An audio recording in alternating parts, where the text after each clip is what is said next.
আগামী ত্রয়োদশ জাতীয় সংসদ নির্বাচন নিয়ে ভোটারদের ভাবনা। Staff reporter Swapan Malakar Shiba, Sylhet.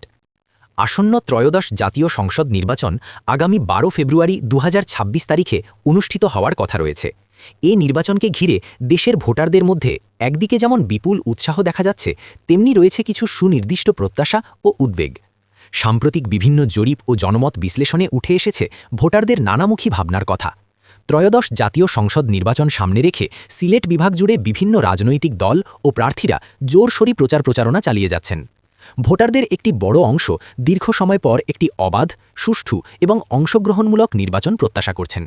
মোট ভোটারের প্রায় অর্ধেকই তরুণ, যা এবারের নির্বাচনকে বিশেষ গুরুত্ব দিয়েছে। এই তরুণ প্রজন্ম প্রথাগত রাজনীতির চেয়ে সুশাসন, কর্মসংস্থান সৃষ্টি এবং দুর্নীতির বিরুদ্ধে জিরো টলারেন্স নীতি দেখতে আগ্রহী। এবারের নির্বাচন ও এর সম্ভাব্য ফলাফল নিয়ে সাধারণ মানুষের মধ্যে ব্যাপক কৌতূহল লক্ষ্য করা যাচ্ছে।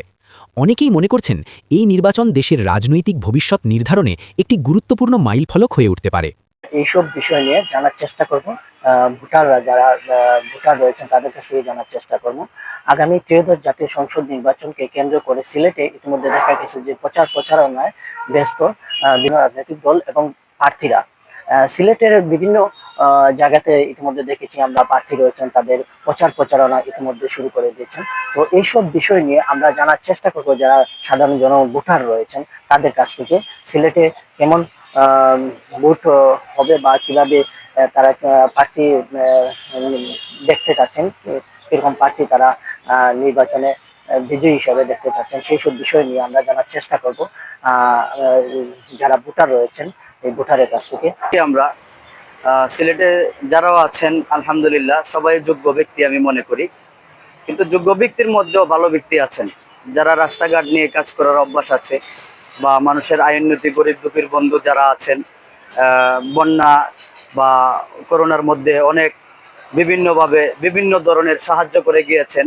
সেই পরিচিত মানুষগুলাকে আমরা চিনে রেখেছি, জেনে রেখেছি কে কোন জায়গায় কাজ করেছেন।